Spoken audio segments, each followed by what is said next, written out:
Jeff, what are you allowed to tell us? Is it the same thing as OTAs, or can you be more descriptive? Yes. I'm trying to figure out what I'm going into here, what I'm getting myself into with this interview. Yeah, I wish I could divulge to you everything that we're seeing, but we're under the same rules. All right. So, from the open portion of practice, how did the quarterbacks look? The quarterbacks look fine. Listen, and we've discussed this. I mean, a lot of the drills, it's a little bit more intense for minicamp than it is in OTAs. I can tell you that.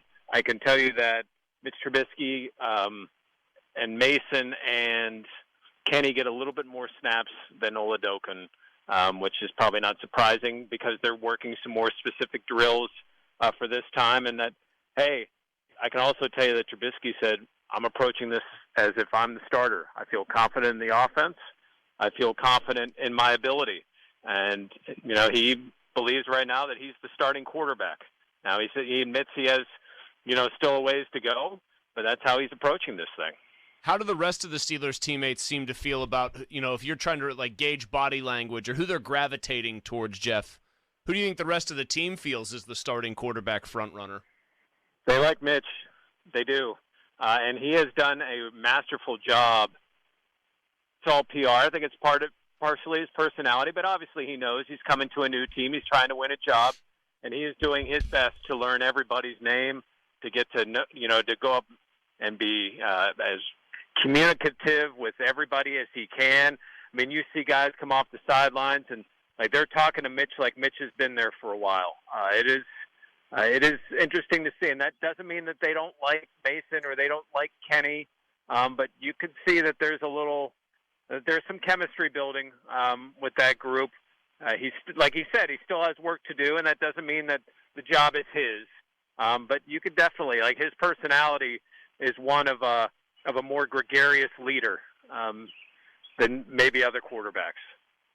Jeff, do you agree with the external assessment or observation that Rudolph is taking snaps away from Pickett?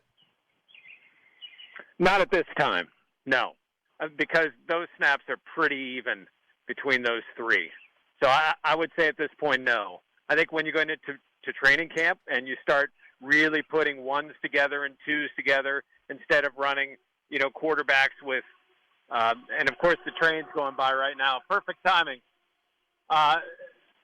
And for people that don't know, the train runs right by the Southside facility, so that's one of the beauties of being here. But I think he's not taking away, because basically what you're seeing is first team, then you rotate quarterbacks. When you get into camp, that's when you start putting the teams together, and you could say that. But at this point, they're not running those type of drills where he's taking snaps away. Jeff, I'm trying to think of how to ask this to not get in trouble. How much extrapolation in minicamp can you take from what the structure of the offensive line looks like and how those guys look? So I talked to James Daniels today, and he feels really good about his situation here, about the way the guys are trending. And because he told us, I can tell you, I mean, it's been the same group together. From day one of OTAs, it's been, you know, he's been working, you know, with Mason Cole in the middle and Chooks to his right, and the other side is Dotson and Dan Moore. That could change when they get into training camp, but it hasn't changed since we've been here on the South Side for a couple of weeks. Jeff Hathhorn with us covering Steelers minicamp. If you didn't know their job titles, would you be able to tell that Terrell Austin was the defensive coordinator and Brian Flores was just a defensive assistant? Yes, you would know that Austin's the coordinator because he's not with one specific group. And while Brian Flores has talked to other groups, when they're on the field at practice, he is almost exclusively with the linebackers. So, yeah, I mean, you could tell because Austin will float around between the different groups. But I think Austin had a really good statement today about the situation and their relationship. And he said, you know, if you have a really good player that can play multiple positions, you utilize that player in multiple positions. And he said that's what they're doing with Flores. They know what they have there, and he has been involved more in meetings and talking to defensive linemen and also guys in the secondary because they want to utilize, all the knowledge that they have. And Austin doesn't strike me, and from what we've seen of him here, as a guy that has such a big ego that he would be crippled or would have a major problem with Brian Flores, bringing a lot of suggestions to the defense this year. And obviously they're also working with Mike Tomlin, who, as we know and what we found out from Keith Butler, definitely has his hands in what's going on defensively. We've also heard from Flores himself that he's working more with the inside linebackers than he is the outside guys, Jeff. That's his own statement. True. I know you were in there on that scrum as well. It's damn true. You might have even asked that question. My memory is fading here, but is he in minicamp? I don't think I've ever asked this. He gets talked about as military style and no nonsense, and he himself again said, I have high standards, I'm demanding. Is this a time of year where he is like really chewing guys out when they do something wrong, or is it more very intense and it's teaching going on with Brian Flores?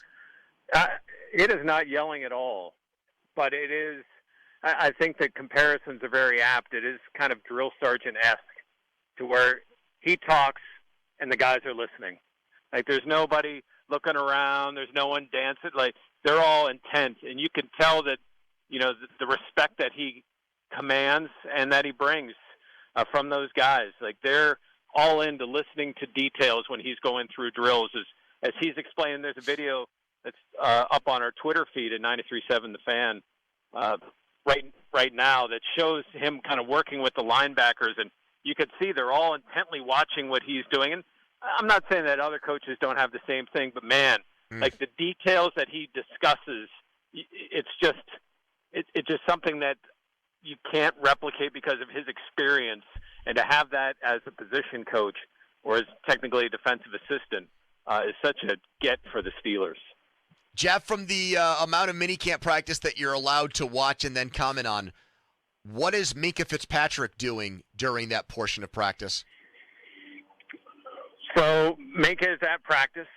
He is going through some drills, and that's about what I can tell you that he is doing at practice. But he is here. He's been here for every minute of it. I would say it's – remember T.J. Watt last year? Yes. It's like Minkah's that. going through drills. Is it awkward at all? Do you get like a palpable sense of it being awkward between he and the coaching staff or he and his teammates? And I asked Grady Brown about that. And who's that? He said that is the secondary coach. And he said that there is no issue, although he used the Tomlin line, I'm coaching the guys that are going through the drills. And Flores couldn't stop saying a myriad of things.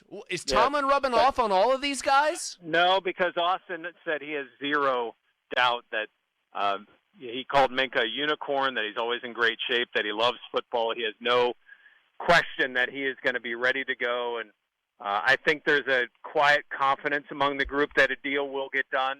And because they saw it last year with T.J. Watt, I don't think, what's happening is rattling anyone. And guys, the coaches that we talked to today were, very complimentary of him. And, we talked to Witherspoon, who said after practice that, he's still talking to us and being a part of what we're doing defensively.